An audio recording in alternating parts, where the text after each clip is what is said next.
This is Conversations with Women in Sales, an award-winning podcast created by Barbara Giamanco, who hosted the first 67 episodes. Listen to interviews with amazing women about their journeys in their sales careers, often discussing sales leadership tips, ideas, and strategies. We aim to inspire women to consider a sales career and for some women to grow into sales leadership. Men, we appreciate your allyship. And now, your host, Lori Richardson. A big thank you to our sponsor, Skillibrium, for their support of this podcast. Leave subjectivity aside with Skillibrium, where talent meets excellence and innovation to build the next generation of human-centric sales leaders and high-performing teams. I am so excited today. I'm here with Gretchen DeKnikker. Gretchen is the founder and career coach at Unbound and Unbothered, with a big history of working in tech, in sales, in different roles. Gretchen, welcome. It's so great to have you here today. I am so excited to be here. Thank you, Lori. Yes. And we met because I saw you championing women on LinkedIn for a number of years, and we'll talk about that. Yeah. But first, tell us a little bit about your background, because you've been in sales and marketing and operations with some top tech companies and SaaStr. And I'm just curious, what was your plan when you first got your bachelor's degree? And how did things veil themselves over the course of your career? Yeah, when I was getting my bachelor's degree, the plan was to go to law school. And then by the end of school, I was like, oh, and I ended up having 2 bachelor's degrees because I had so many theater credits that they made it really easy for me to get a second degree. And I just had to finish a minor. Okay, so let's stop for a moment. That you got a bachelor's degree in criminal justice. Mm-hmm. And one in theater and with theater. A minor in Spanish. Yeah. So obviously I was headed for tech, right? Obviously. That's so funny. The path was really clear. Yeah. But then I'd grown up really poor. I put myself through school. So I really didn't understand like how to parlay that into a career. And once I wasn't going to go to law school, then I didn't know what to do. So I moved to San Francisco as a very educated waitress for 2 years. And then I waitressed. Yeah. There. And I started temping, and my job requirement was I don't want to wear a name tag and I don't want anyone to call me Miss. But other than that, it was like, I'm open. And probably like the 3rd or 4th company that I went and was working at through the temp agency was this ridiculous. It was 17 people in a 4-bedroom flat in the Marina District of San Francisco. And it was a startup. And I remember we still used phones then, 1998. And I went to call my friend on the payphone at lunch and was like, this isn't even a real company. Yeah. But they gave me more and more responsibility. And it just felt like a place. And I think tech in general really felt like a place that it was just an island of misfits. Like anyone who just like really didn't find themselves like clearly in whatever. Like I wish industry was still have the good parts of that left. But yeah. Did that company make it through 2000, 2001 or? It was horrible. Yeah. So 2000, we had a massive layoff. Like we laid off like 135 people with 2 hours of notice. It was really horrific. I ended up with like an ulcer, but then we had some angel funding that got us through. And I worked there until 2004. And it was a bit like the way that it is right now reminds me of how it was then. Yeah. Right. Where like a whole bunch of people have been laid off, and you have that survivor guilt. You have there are no other jobs, so I have to make this one work. I see a lot of those parallels right now. Mm-hmm. I don't know that there's opportunities. And I stayed there till 2004. And then I decided to go get my MBA at Berkeley. And so I left, but I learned so much in those years. I felt like I got like a 20-year education in like the highs and lows of a business, right? Then what were you thinking when you got your MBA? What was the plan? I wanted to figure out where I wanted to specialize, right? What am I interested in? Like I'd given up things at the other company as we hired more people, but I didn't really know what I liked. And the only thing that I held on to was HR, because I felt some really horrible decisions were going to be made and people were going to whatever, but I didn't want to stay in HR. I didn't want to go be in HR in another company. In business school, I loved marketing. I loved sales. And that was like super interesting to me. And so I focused in on that there. But mostly I just wanted the pedigree, if I'm being honest, which I can be like Yeah. 15 years later or whatever. Yeah. I really just needed, I'd worked so hard. My parents were in high school when they had me. Wow. I grew up like I like to say government cheese poor, because people have like different varying degrees of poverty, Yeah. but like very poor. I paid for 100% of my undergrad. I lived on my own, like all of that. And so I just wanted something that, like, having 2 bachelor's degrees from the University of Nevada, Reno, which usually gets the response, I didn't know there was a university Oh, in I Reno. know. I thought I there know was just because of UNLV. my friend Alice Hyman. Yeah. So I just wanted something that, like, I felt like it represented how hard I'd work. And so that was really, I think, for me, if I think about my biggest thing that I got, is I got to finally believe that other people could see my value, even if I understanding now that I had no control over whether they saw my value. But it was a big deal back then. I remember Yeah. hiring salespeople back then. Then you dabbled in sales and marketing and operations. And Yeah. what were you always the only woman in the room back then? Certainly, they're often the only woman in the room, maybe one other. Certainly, when I joined EchoSign, we were very small, but there was only one other woman, and she was the office admin. And that obviously changed over time. But like the bathrooms were both male bathrooms, and then there was just one. And we had those too. I went to the point of, because the boys used ours as their like sitting bathroom, which I really didn't appreciate. So I put like a big pink basket of tampons, and like I was trying to make it like so incredibly unfriendly, but it really didn't change. Or like they would bring in magazines, and then I would run them underwater and put them in the garbage can. Like I was really trying to deter that particular use case for the restroom, but I remember those startup days. Yeah. One of the things that you said that caught my attention on your LinkedIn is that 56% of women leave tech by mid-career. Yeah. Foregoing comfortable salaries and removing their expertise and mentorship from the workplace, often starting over in new industries or leaving the formal workforce altogether. And I'm seeing that too. And let's talk about that a little bit. I definitely have my opinions. What are your thoughts? What have you seen? The other part of that stat is 50% leave by the age of 35. Wow. So now think about that. If 50% leave by the age of 35, by 40, you get ageism sleeping in, right? So like we get 5 years where we like survived whatever before, and then the last 6% leave at over the age of 35, right? To that 56%.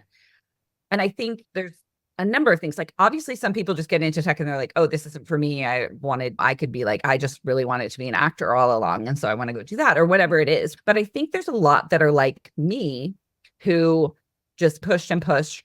And you get to a point where you feel like your only choice is to either burn out or burn it all down.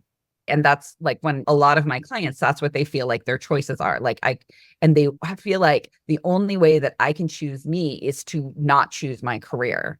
And there's already so few women, and we're getting particularly like if someone was in a director or VP level where they have at least a seat at the table, then no, the people that are coming behind don't get to see her there anymore. And that's the part that really, if I think about my larger mission as founding Unbound and Unbothered, it's that larger mission of the ones that want to stay, let me show you how you can, right? Yeah. I think that's a good attitude, because I was feeling disappointed every time I heard about a woman leaving tech, leaving SaaS, leaving sales, and they're just saying, I'm done. I don't want to be in this boys club where nobody's listening to me. I was passed over for a promotion. I mean, you can pick any one of a number of phrases, but we hear them all, right? I found out my male peer that I do more work than he does I have a better background, and I found out I was making 30% less in 2024.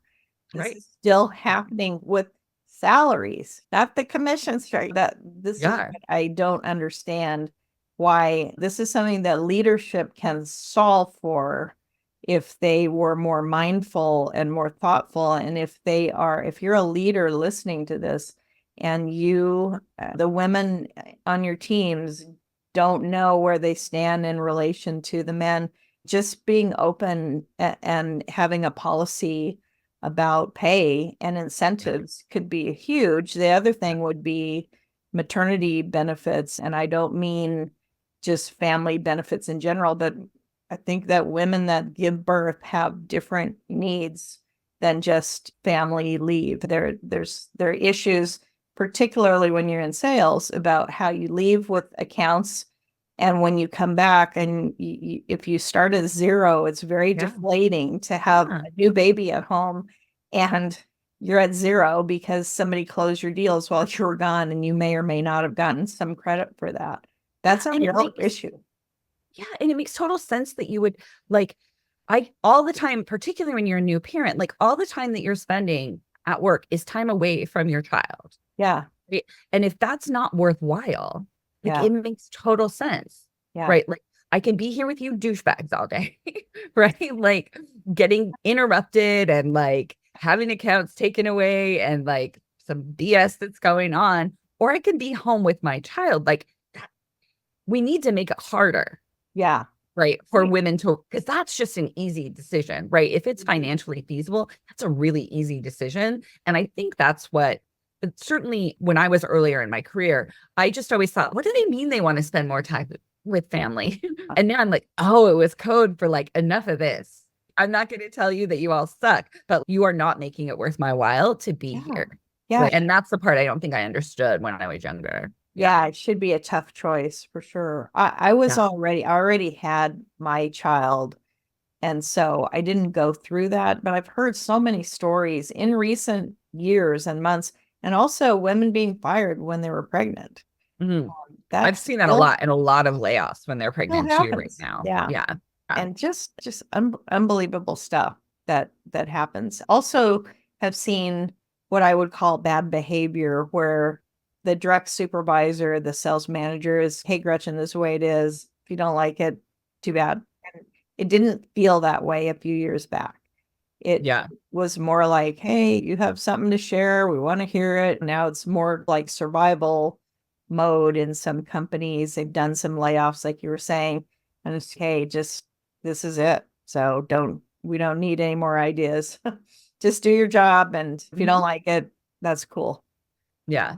And I think we're seeing, particularly when the data shakes out, I think that all of the performative hiring, all of the performative DEI lead hires, where you hire one person for the gram, essentially for the website, and then you give them no resources and no budget and no headcount.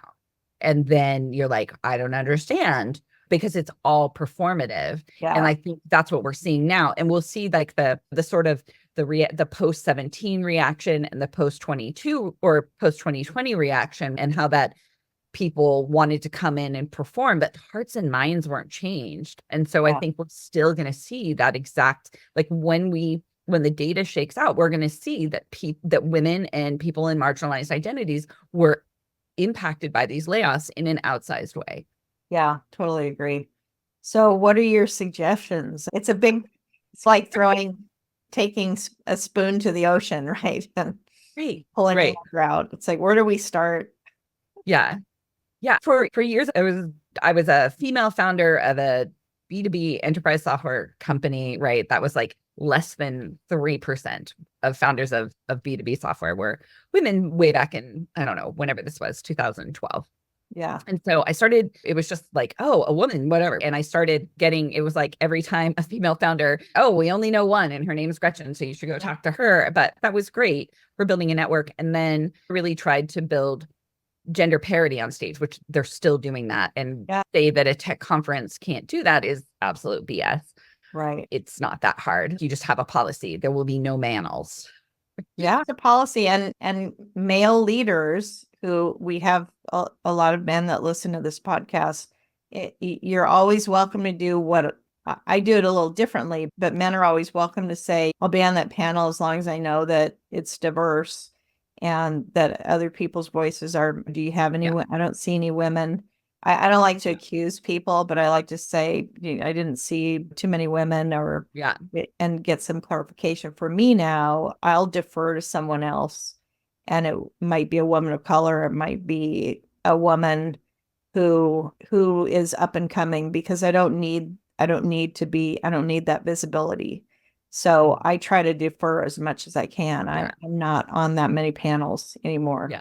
And for the men who are listening, not only coming back and asking if it's diverse, but being like, have you thought of so? And right, this is the thing that I can't speak to what happens at SaaStr now, but early on, sometimes we would put it back to the other, say if it's 3 people and there are 2 men that are already booked, and we're like, you have to go find the other woman or we'll cancel your.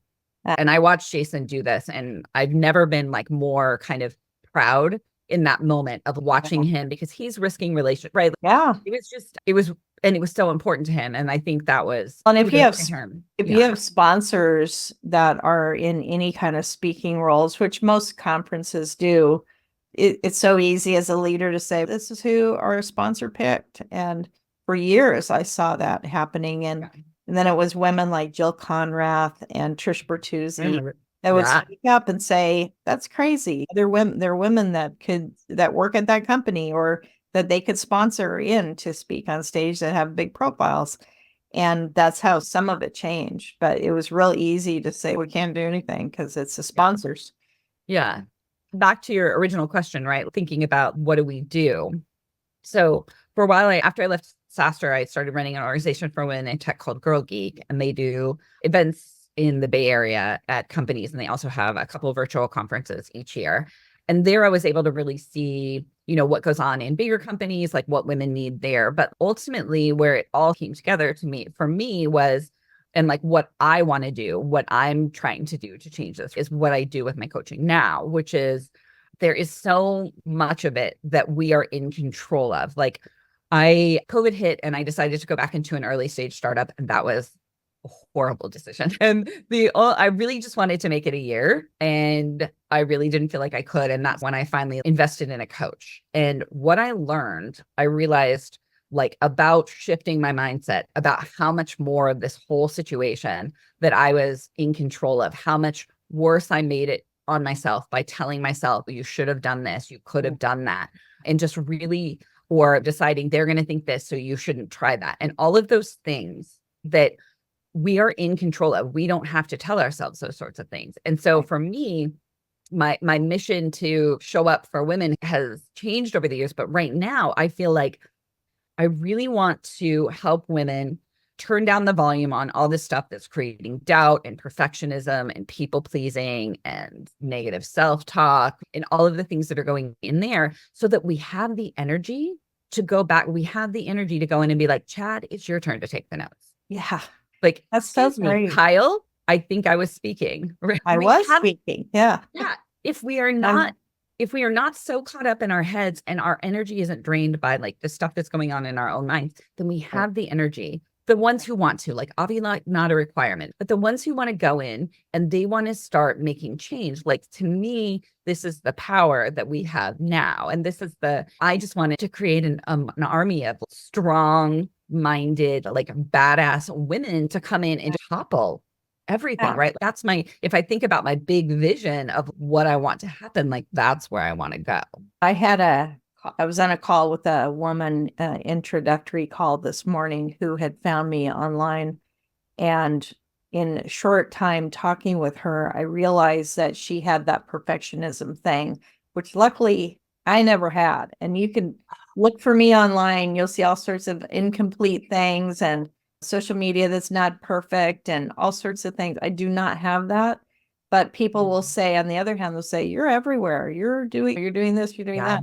I have visibility out there, and it's not perfect, and you don't have to be perfect. So anybody listening that thinks they do, what I told this woman is that, and I believe that she needs to talk with an executive coach, because what she's doing is focusing on the things she's comfortable doing and spending lots and lots of time doing that. But she's in a leadership position, and she happens to be in a family-run business that I would imagine she could ultimately run one day. And she's got to find a way to understand. And I'm not, like I said, I don't coach people on perfectionism like you do, but I would say what I've learned is that you need to work on higher value things, and you have to trust And you have to fail sometime because failing is okay. If you make a mistake, it's going to happen. I've done it 100 times in my career. Yeah. I think what gets us in perfectionism is there's this thing of a lot of, and it might be unique to the clients, the type of clients that come to me, but they come to me with an, I'm not enough. I'm doing it wrong. I'm afraid of this or that. But what we're really afraid of, and this is the key to really working through perfectionism, is we're afraid of how we're going to feel if something doesn't go the way we think it is. We're afraid of shame. We're afraid of humiliation. But so much of that shame and humiliation is actually created with the stuff that we tell ourselves. You should have done that. Could have done this better. If only you would have, whatever, right? That's what creates the shame and humiliation, the actual physiological response, the initial like pain of it, right? Of, oh man, I really screwed that up. That lasts 60 to 90 seconds. And I think that's your experience, right? You're like, oh, yeah. That was a little embarrassing, but then you move on, right? Because your brain isn't going, you should have done this. You would have done that, right? And so what we're afraid of, if we don't get it, is ourselves. So what we can do, right, doing thought work and mindset work is have our own backs, no matter what happens. Yeah. If you agree with yourself to have your own back and build that muscle, then there's nothing you can't go try because it's not going to be that big of a deal. It's going to be 60 to 90 seconds. And that might happen a few times, right? If you made a really big mistake, each time you think about it, it might come back. But if you don't start shoulding, coulding, and woulding and piling onto it, right, then you're free and you can feel like a superhero. And then you don't have to stay small, like the person that you were just describing, right? You can go try new things, not just something that's, oh, this will be 10% harder than the thing I was doing. So I think I can be successful at it. If you're looking inward for the answer of, am I capable? Am I valuable? Am I worthy? If you're looking inward and you have your own back, then it's all this self-contained unit. And then you're free to go do whatever you want. And as you get older, you realize, this is what I've realized, is that what I did 5 years ago doesn't matter. Like it doesn't, if I spent 2 hours making something better than just going, you know what, it looks good enough. It doesn't matter. What matters is a lot of other things, higher value things that what have I achieved? What's my legacy? What am I working towards? What can I leave behind for other people? That's what's really important. So I promise people that are, first of all, get a coach like Gretchen and work through that, because I've always had a hard time relating to perfectionism. I do get it. And there have been situations where I've worked with like Harvard MBA students or something, and I was more concerned about how I showed up and what I did and how I followed up. But ultimately, it's just, people don't care. People don't really care. People are not thinking about us fractionally as much as when we're giving.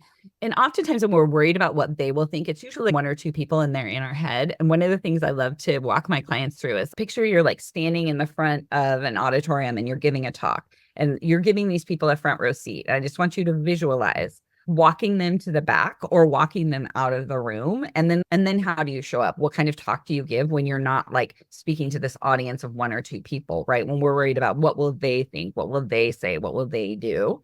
It's often that. And like just that idea of, oh, I could have security be like, excuse me, this is your seat, right? Like you can just really play with that whole idea. Yeah. And the idea that what people will say to themselves is so much worse than what you would dare say to another person. I would lay hands on like my inner critic. Like she would not be physically safe. Like I would just like I'm gonna take off my earrings and my shoes. I'm gonna beat your butt. Yeah. Don't talk to yourself that way. Cheer yourself on. Like I love that your comment about that, about you have to have your own back. And once you have your own back, anything's possible. You know, I love that. I posted that on LinkedIn the other day. It was a quote from Muhammad Ali that impossible is an opinion. It's not a fact. I love that. And his quote, it's a much longer quote, but it's painted on the outside of a boxing gym in Iowa. And I happened to get that photo, and it's so cool that it's an opinion. Somebody says you can't do something. That's an opinion. Maybe you can, maybe you can't, but it's not a fact. And so you have to think about that. So mindset is so important, particularly in sales and athletes. We're right around the Olympic time now, Olympics. And the mindset is just will lead you so far if you can Yeah. work on that. Yeah, it's fascinating. I think about that a lot. Obviously, doing mindset work and thought work, the mindset of an athlete. But I'm silly. I'll watch reality shows and be like, the thought that's getting her down this path, right? There's a thought that's going on. I was always thinking I'll just do like a TikTok of them work with reality shows. Yeah, that's funny. Let people know how they can reach you if they do want to talk more about mindset or just being stronger, showing up in a stronger way. Yeah, the easiest way is to just go to my website at unboundandunbothered.com. Unbound and is it AND or Yeah. com? Yes. And that has the information. You can set up, if you want to talk to me, you can set up an appointment. Or on And LinkedIn. On those, it's just like we talk, right? You don't have to come prepared. We chat. I'll let you know if I can help. And I'll always give tips on how you can start feeling better right away, even if we decide not to work together. So Well, that's great. I love that. Or they could probably reach out on LinkedIn. yes. Yes. Okay. LinkedIn. I'm a little bit slower, but I definitely will get to it. So if I'm not back to you in 24 hours, it's just because it's a messy place for me. Yeah. Okay. Yeah. Got that. Okay. That sounds great. Gretchen, is wonderful to have you here today. And I think there's hope for the future. And some of the things we talked about, I hope people put into place. And if you do any of these tips that we talked about, please let us know because we like to hear about that kind of thing. If I could hear more people apologizing less, patting themselves on the back more, and really working to be their very best self and to go as high as they want to go in an organization or to build their own, that's a good day for me. So yeah, me too. Thank you so much for having me. I loved our conversation. Oh, it's my pleasure. All right. Thank you. Thanks for listening to this episode of Conversations with Women in Sales.